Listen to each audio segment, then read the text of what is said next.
invite à reprendre notre lecture de l'évangile de Matthieu au chapitre 6 et on reprendra la lecture au verset 5. Donc Matthieu chapitre 6 au verset 5.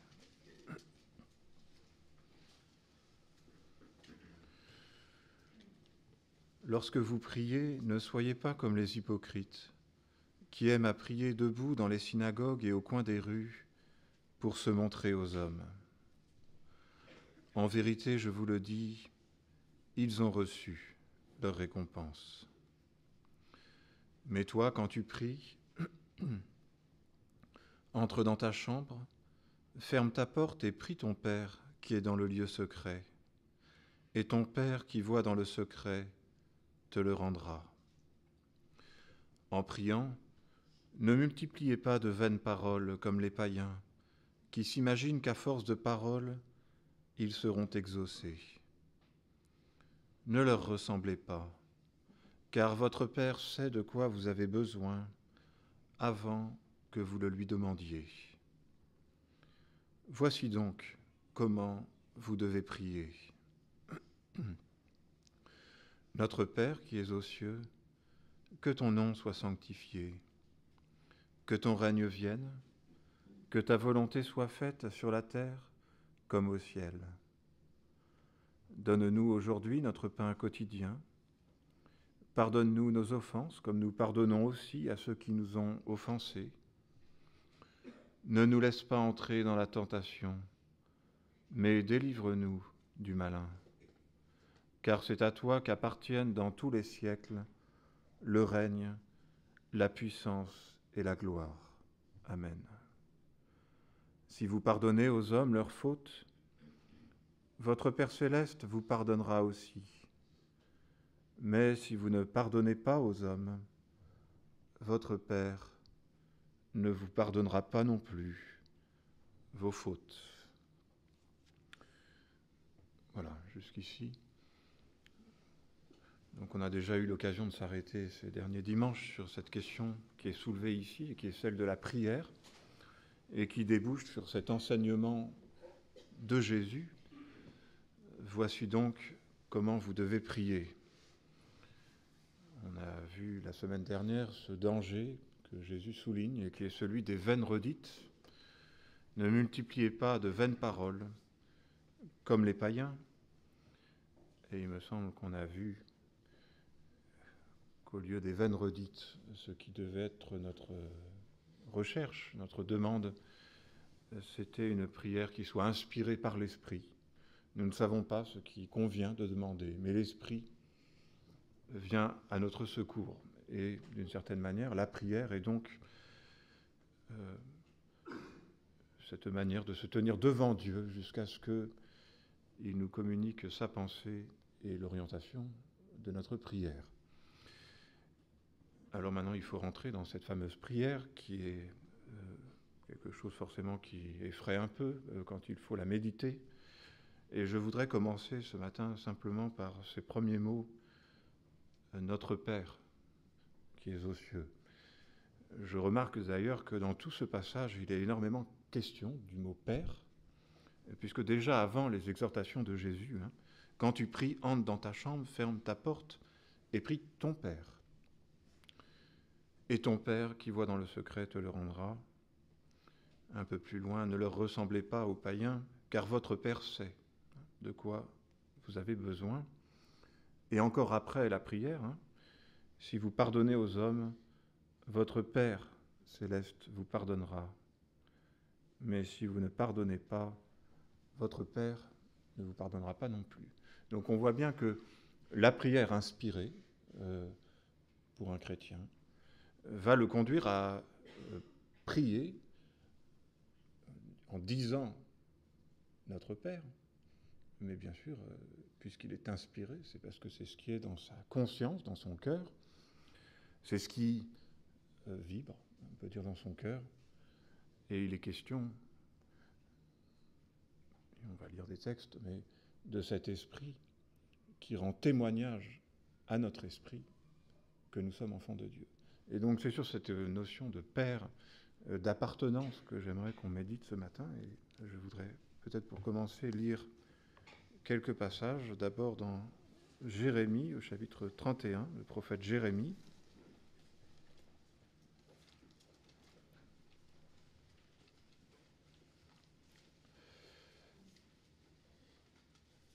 On lira au verset 9. Jérémie 31, verset 9. Ils viennent en pleurant, et je les conduis au milieu de leurs supplications. Je les mène vers des torrents d'eau par un chemin uni où ils ne peuvent trébucher, car je suis un père pour Israël, et Éphraïm est mon premier-né. Verset 18. J'entends Éphraïm qui se lamente. Tu m'as puni et j'ai été puni comme un veau qui n'est pas dompté. Fais-moi revenir et je reviendrai, car c'est toi, l'Éternel mon Dieu. Après m'être détourné, je me repens, et après m'être connu moi-même, je me frappe sur la cuisse. Je suis honteux et confus, car je porte le déshonneur de ma jeunesse. Éphraïm est-il donc pour moi un fils chéri, un enfant choyé? Car plus je parle de lui, plus encore son souvenir est vivace en moi.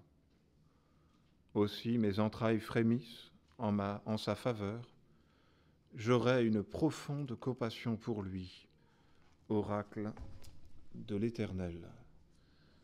Et on peut lire encore deux passages du Nouveau Testament dans l'Épître aux Romains, chapitre 8.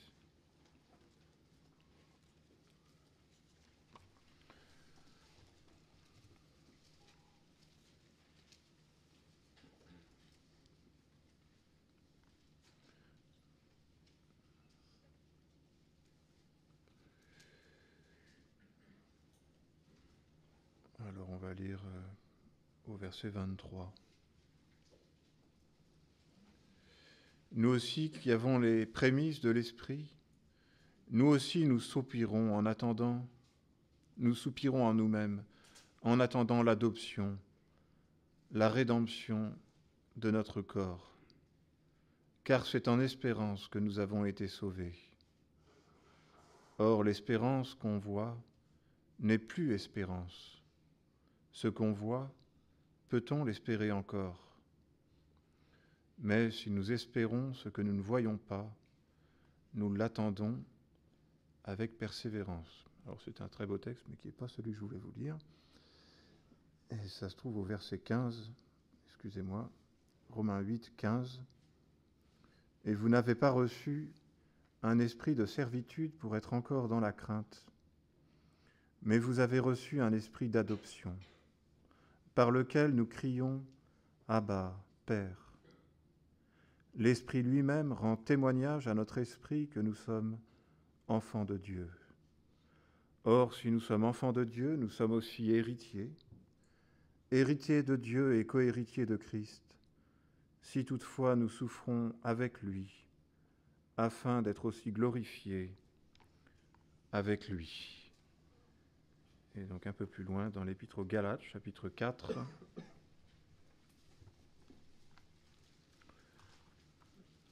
Galates 4, on lira au verset 1. Or je le dis, aussi longtemps que l'héritier est enfant, il ne diffère en rien d'un esclave, alors qu'il est le maître de tout. Il est soumis à des tuteurs et des administrateurs jusqu'au temps marqué par le Père.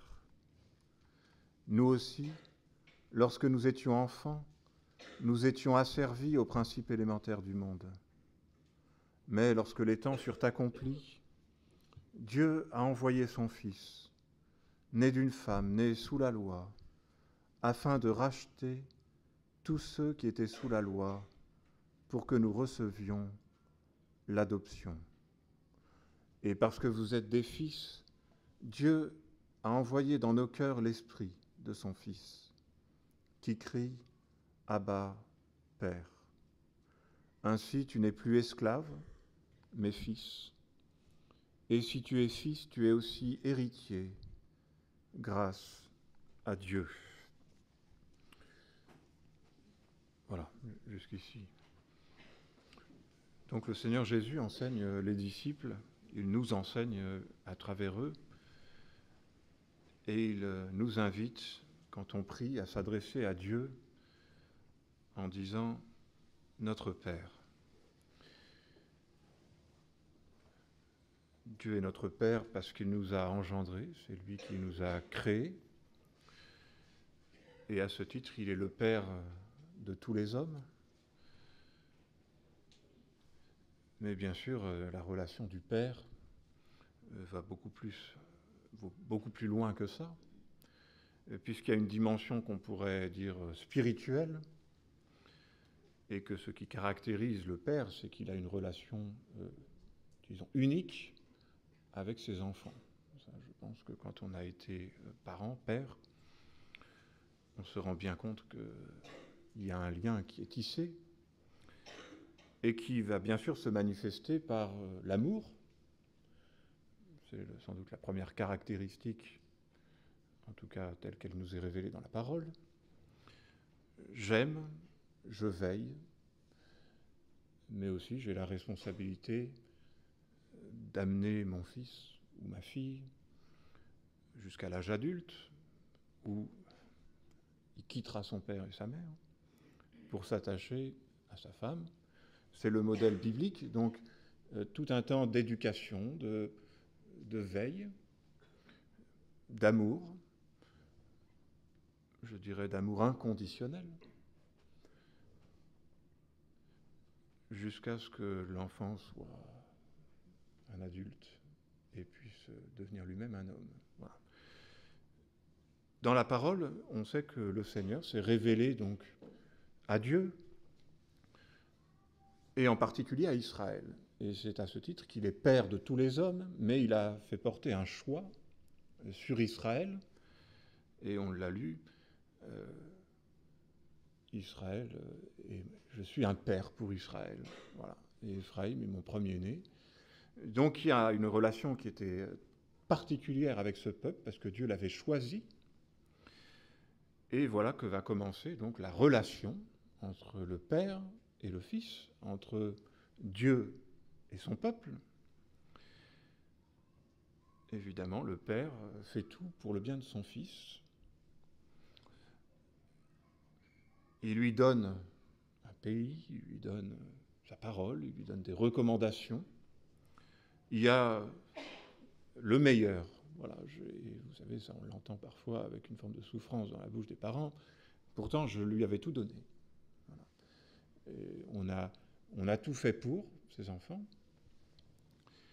Mais on le sait, Israël, et ça c'est la réalité du péché qui est en arrière-plan, la désobéissance, l'infidélité, on ne va pas revenir trop loin. Israël, à cause de son infidélité, va se révéler être un mauvais fils. Et voilà comment la relation entre le Père et son peuple, ses enfants, devient une relation troublée. Il va falloir que le Père corrige, il va falloir que le Père reprenne, il va falloir que le Père cadre. Parce que si on laisse faire, ça va être la catastrophe. Je pense que tous les parents du monde ont bien compris cela. Malheureusement, c'est parfois remis en question par certains psychologues qui, à mon avis, n'ont pas eu d'enfants, c'est possible. Il faut bien fixer des limites à ses enfants, il faut bien cadrer, parce que sinon, ça tourne mal. Alors, il y a certains enfants qu'on va qualifier d'enfants relativement faciles, avec lesquels ça va, et puis il y a les enfants impossibles. Et spirituellement, on est de ces enfants impossibles. C'est-à-dire, d'ailleurs c'est l'expérience de Paul,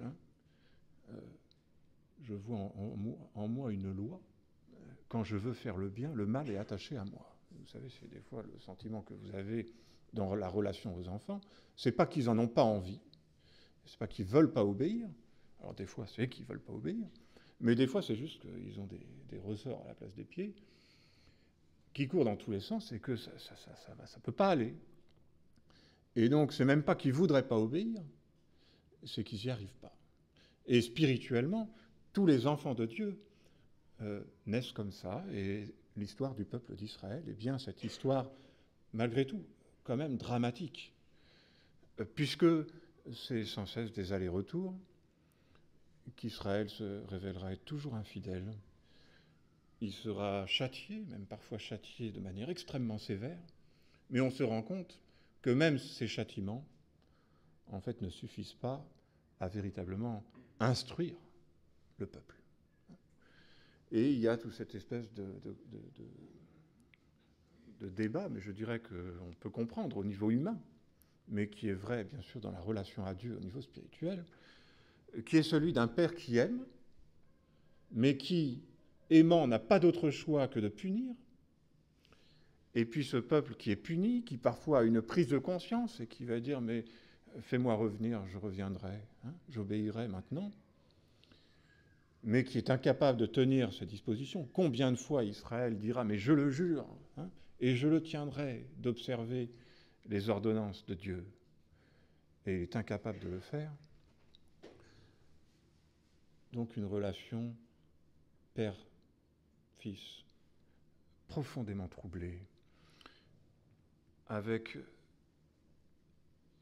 oui, une forme de sévérité quand même, avec une douleur, et puis des retours. Et on voit ce cœur du père qui sans cesse se réveille. Quand le fils manifeste l'ombre d'un retour, « n'es-tu pas pour moi comme un enfant choyé, un fils qui fait toujours mes délices ?» C'est le cœur du père qui se retourne, mais en attendant, il avait quand même dû gronder. Et je dirais, c'est comme ça aussi, nous, qu'on vit, peut-être on ne va pas mettre ces mots-là dessus, mais qu'on vivait en tout cas la relation à Dieu.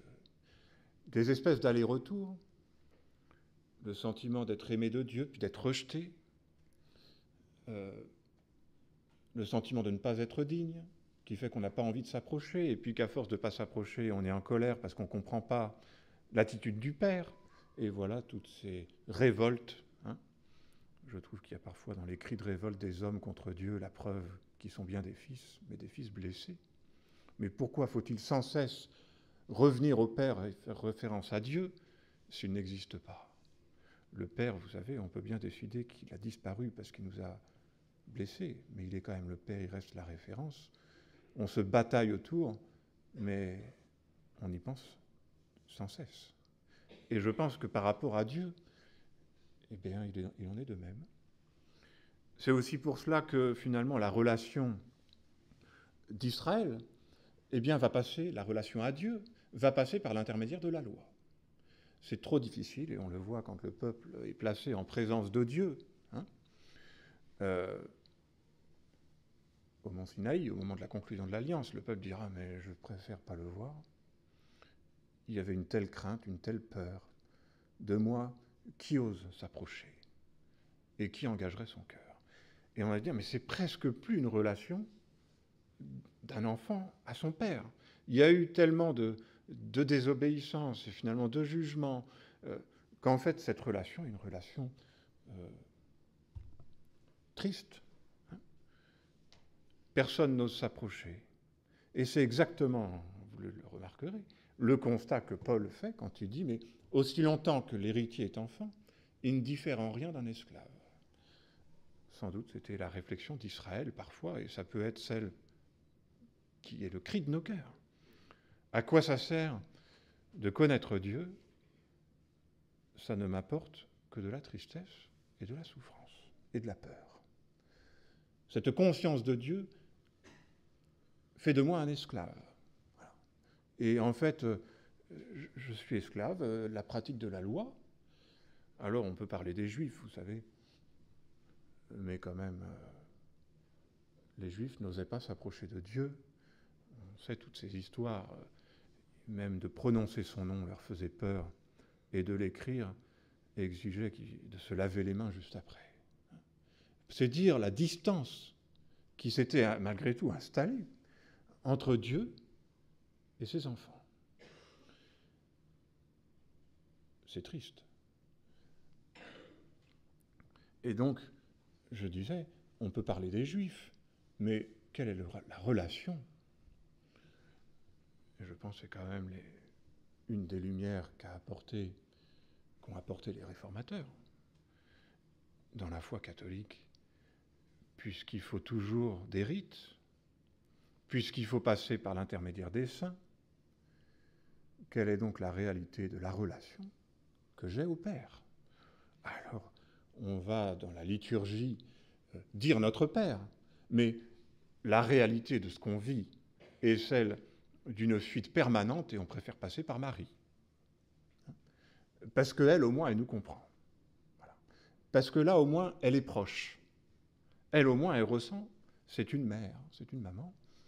Et le Père, il est loin, il est distant, j'ai peur de lui, et moins je m'y frotte, et mieux je me porte.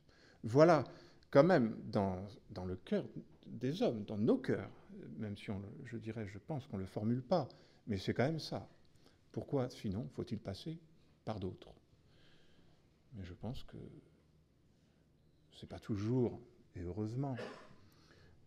J'explique, parce que je trouve qu'on ne peut pas parler de cette relation à Dieu sans aussi parler de la relation au Père. Mais vous savez, il faut quand même toujours qu'ils trouvent un intermédiaire pour faire passer des messages à leur Père. C'est quand même qu'il y a dans la relation quelque chose de troublé, qu'il y a une difficulté. Et toutes ces relations, on les retrouve au niveau des hommes. C'est pas qu'il n'y a pas d'amour, c'est pas qu'il n'y a pas de filiation, mais c'est qu'on ne sait plus comment l'exprimer. Le nombre de fois, et vous savez, c'est une des choses qu'on apprend, quand on est pasteur, on me l'a dit souvent. On m'a dit, va pas te mêler de la relation entre un père et son fils. Parce qu'il dit, le fils, il va se plaindre de son père, et si vous osez dire, ah oui, c'est vrai quand même, il exagère, il va se retourner d'un coup et défendre son père. Mais je dirais, c'est la relation père-fils typique, et en fait, c'est quand même beau par ailleurs. C'est-à-dire, tout en disant sa colère, ce que moi je sais, c'est qu'il l'aime. Et puisqu'il le dit, c'est précisément parce qu'il souffre de ne pas le vivre. Je ne sais pas si vous comprenez ce que je veux dire. Mais c'est très fort. Et le nombre de fois où j'entends des pères, ils ont exprimé un peu une forme de difficulté avec leur fils. Et me dire juste après, mais c'est mon fils. Et je sens bien qu'en disant ça, ça veut dire, t'as pas intérêt à y toucher pour autant. Et c'est bien, c'est normal. Mais c'est un petit peu troublé et triste quand même. Et c'est l'état, souvent, de notre relation au Père. Et je dirais, qu'en est-il de nos prières? Est-ce qu'elles n'expriment pas cela? Est-ce que parfois on n'a pas pris cette forme de résolution, de dire maintenant je ne prierai plus, je ne veux plus lui parler, parce que je suis trop blessé, parce que je ne sais pas comment faire. Voilà, on peut dire l'histoire du peuple qui manque de lumière, qui manque de cette lumière de l'Évangile, c'est à ça qu'on va venir. Et voilà ce qui fait que, et vous pouvez le lire dans la dernière page de l'Ancien Testament, je rassemblerai le cœur des pères et des fils. Et il est question, et voilà que ça m'a échappé, j'aurai compassion de lui. Voilà. C'est une des promesses. Ceux qui marchent avec fidélité, mais c'est une fidélité légaliste. La seule manière de plaire à Dieu, c'est d'obéir à des principes. Et ils souffrent de tout cela. Et Dieu dit, mais j'aurai compassion d'eux, comme un homme a compassion de son fils. Voilà la promesse, on peut dire, ultime. Rassembler le cœur des pères et des fils, mais le Père Dieu, avec ses enfants, nous. Et cette promesse, j'aurai compassion d'eux. Le peuple d'Israël est bien sûr l'histoire d'un peuple profondément infidèle, mais c'était aussi un peuple qui aimait son Dieu, malgré tout. Mais il ne savait pas, il n'avait pas le pouvoir de le faire. Et c'est le sens de toute la révélation et de la venue du Seigneur Jésus-Christ. Puisque les hommes, à cause de leur cœur mauvais, se sont retrouvés dans une relation troublée à Dieu, eh bien, ce même Dieu, dans son amour et en concertation, on peut dire en pleine collaboration avec le Fils, a envoyé son Fils, né d'une femme, né sous la loi, afin que nous soyons rachetés de la malédiction de la loi. Et voilà comment Jésus a vécu comme un vrai fils.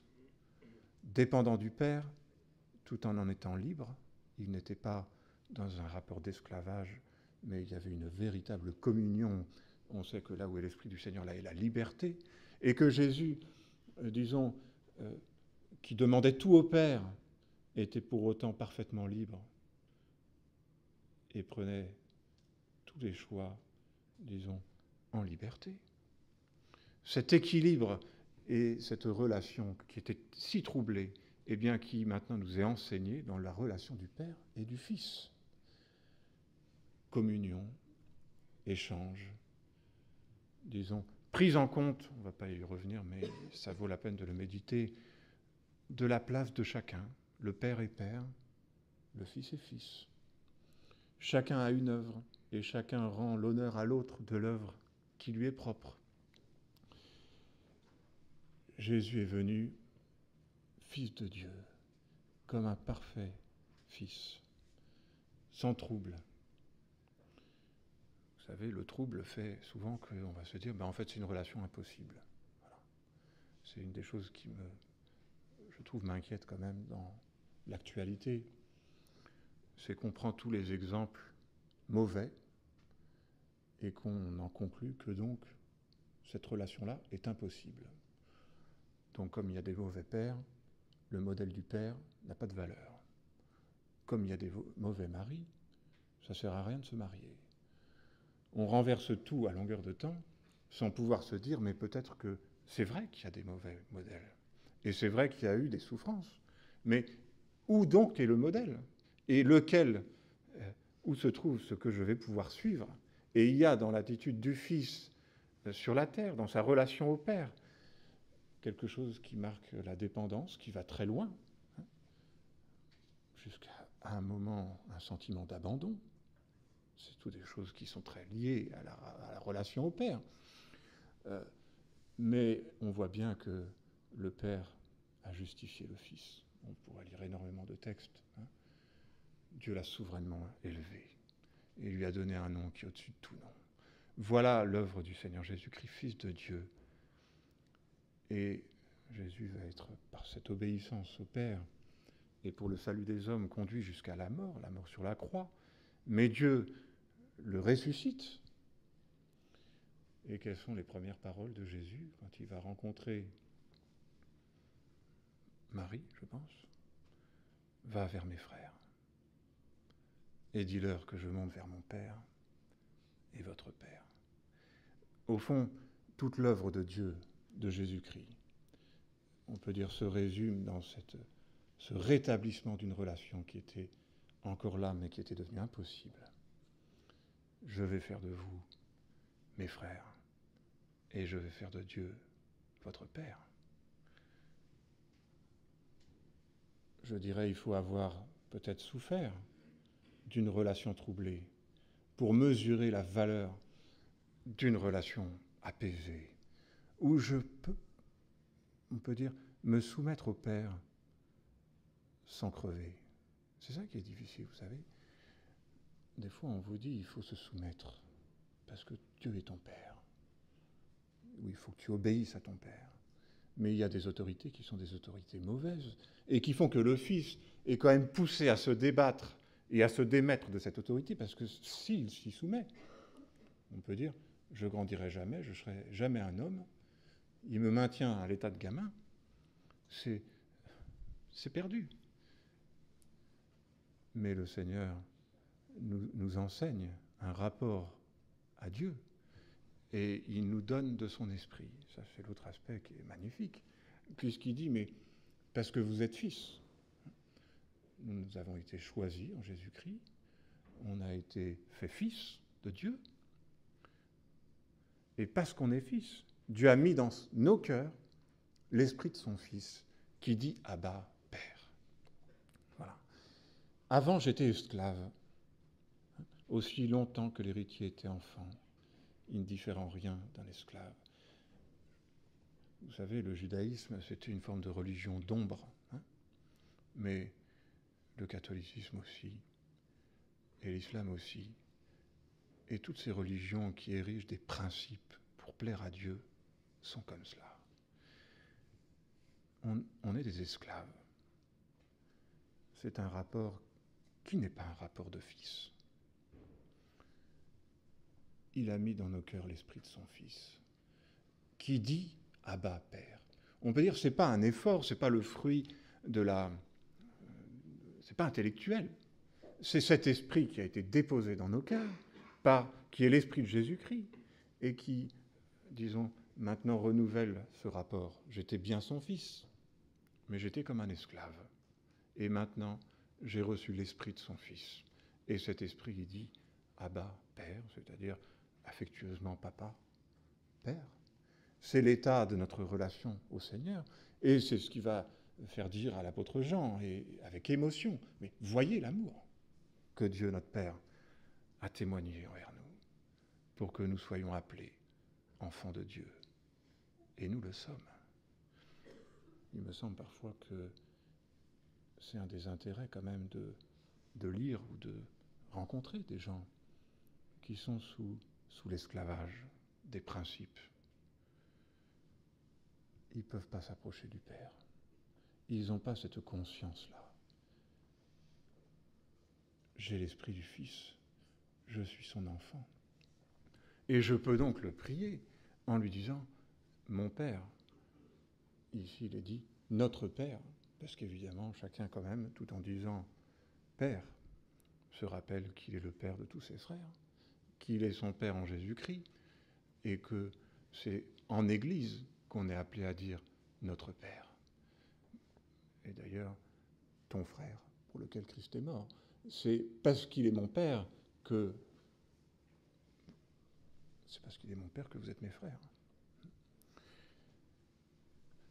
Mais est-ce qu'on se laisse renouveler par cette conscience-là, qui fait que maintenant la relation au Père, bien sûr, reste cet enseignement sur la correction, le Père corrige le Fils qu'il aime, mais avant tout, c'est par l'œuvre du Seigneur Jésus-Christ, je suis au bénéfice d'une relation claire.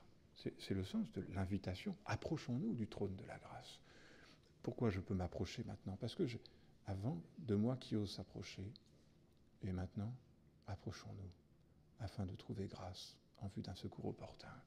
Par l'œuvre du Seigneur Jésus-Christ, je peux venir auprès du Seigneur, avec l'assurance qu'il me connaît, qu'il connaît mes besoins. Et on retrouve au fond ce qui est, quoi qu'on dise, ce dont chacun d'entre nous, au fond de son cœur, rêve d'avoir, c'est-à-dire une relation proche à son Père. Pas besoin de savoir quelle formule il faut utiliser. Le cœur est proche, on se comprend, on se soutient, il n'y a pas de doute de l'amour. Et c'est ce que je veux peut-être juste dire encore pour finir, mais qu'est-ce que ça veut dire qu'il est mon Père? Ça veut dire c'est inconditionnel, l'amour du Père. À tout moment, quand je m'approche de Dieu par Jésus-Christ, je m'approche de celui qui m'aime. Alors il faut... il est dit, nous avons son esprit qui dit « Abba Père » si nous souffrons aussi avec lui. Il y a un chemin de fidélité, il faut être digne d'être fils. Mais quand je m'en approche par la foi au Seigneur Jésus-Christ, dans cette justice qui est en Christ, eh bien, je suis aimé du Père. Je pense, c'est douloureux de le dire, mais il faut le dire. Vous savez, même dans l'Église, il peut arriver qu'on se sente seul, qu'on se sente incompris. Peut-être qu'on se sente mal aimé, rejeté. L'Église, telle qu'on la connaît, est sur la terre. Elle est dans un combat encore. Elle est en proie au péché. Quand je m'approche de l'Église, comme on s'approche le dimanche matin, je peux m'y approcher pour souffrir, encore peut-être. Le moins possible, mais il faut quand même avoir l'honnêteté de reconnaître que ça existe. Mais quand je m'approche du Père, je m'approche de celui qui m'aime, qui connaît mes besoins. Approchons-nous en vue de trouver grâce, en vue d'un secours opportun. Je ne suis pas quelqu'un qui souffre beaucoup, je me sens même particulièrement privilégié. Mais quand j'ai parfois des moments difficiles, je me dis, mais quel privilège j'ai de m'approcher du Père et de n'avoir besoin de passer par personne d'autre. Je n'ai pas besoin de quelqu'un, disons, enfin, je m'en approche du Père par Jésus-Christ, hein, on est bien d'accord, mais je n'ai pas besoin de passer par les saints, par un ami, en Jésus-Christ, je peux parler à mon Père, notre Père, qui est aux cieux. Donc quelque chose de consolant, quelque chose qui va me combler, ça c'est personnel. Évidemment, un des autres aspects de l'amour du Père, c'est dans l'opposition. J'ai un fils très indépendant, alors des fois vous vous dites, en fait son père il en a rien à faire. Et puis il y a quelques événements comme ça, où il y a un peu de menace, où il y a un peu de danger. Et d'un coup, quand je vois son attitude, je me dis, ah bon, ça va. Je suis encore son père. Ce besoin d'être secouru dans l'épreuve. Quand je suis éprouvé, quand je suis menacé, on voit que par exemple c'est les prières sans cesse de David, qui lui avait déjà une relation, bien qu'on était dans l'Ancien Testament, privilégiée, une connaissance du Seigneur. Eh bien, quand je suis dans l'épreuve, je m'approche de Dieu avec l'assurance qui se lèvera pour me défendre.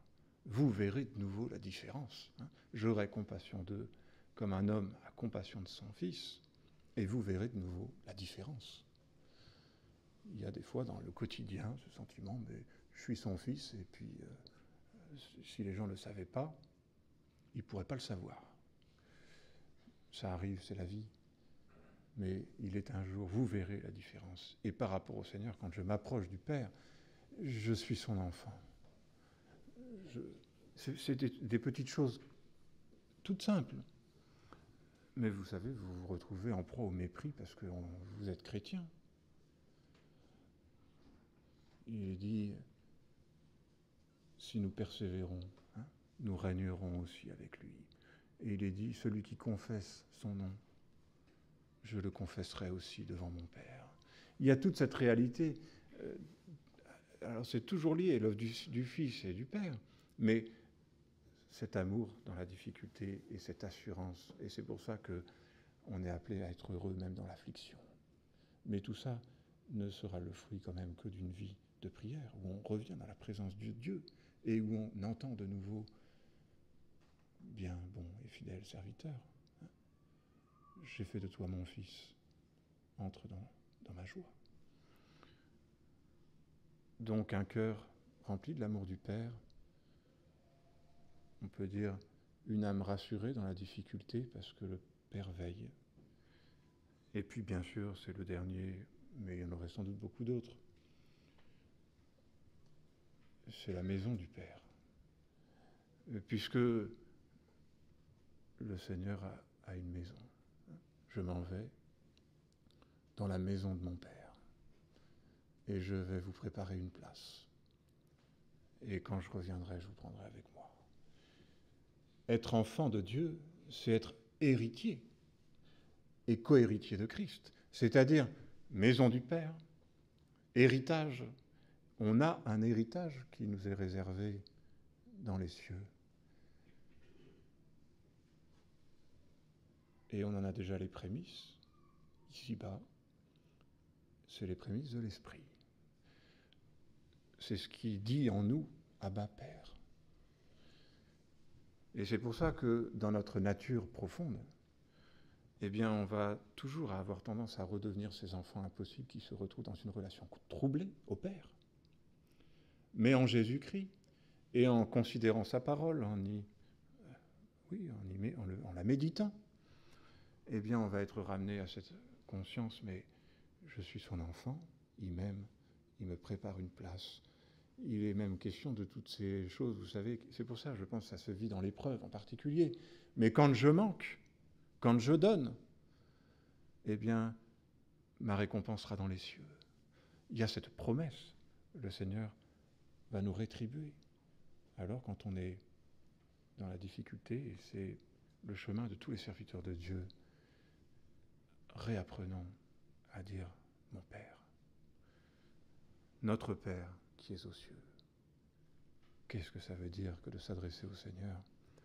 C'est s'adresser à celui qui nous aime, qui est réconcilié avec nous par Jésus-Christ et qui nous prépare le meilleur.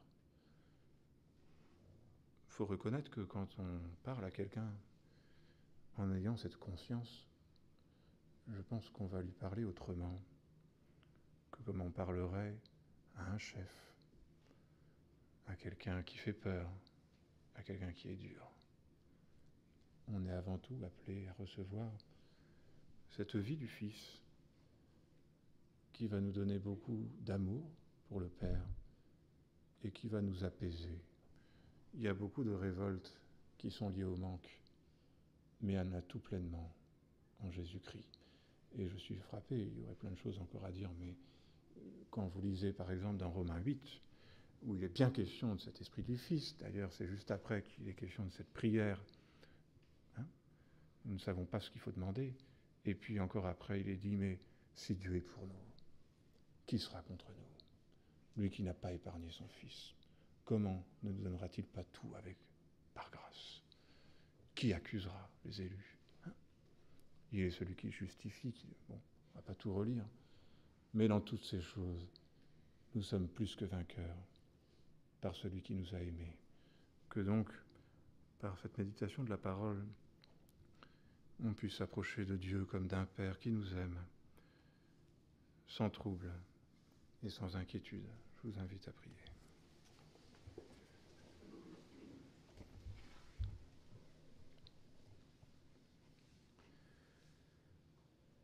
Seigneur, nous te bénissons ensemble de tout notre cœur pour la révélation de ta parole.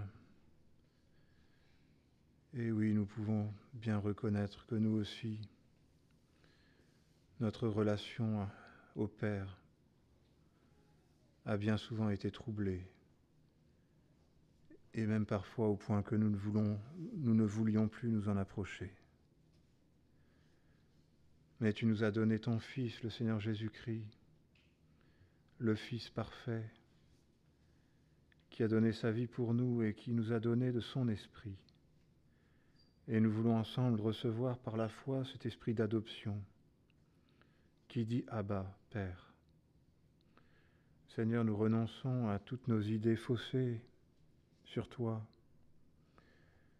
et nous voudrions tellement apprendre à te connaître tel que tu te révèles, comme un Père qui nous aime, qui nous défend, qui nous prépare une place.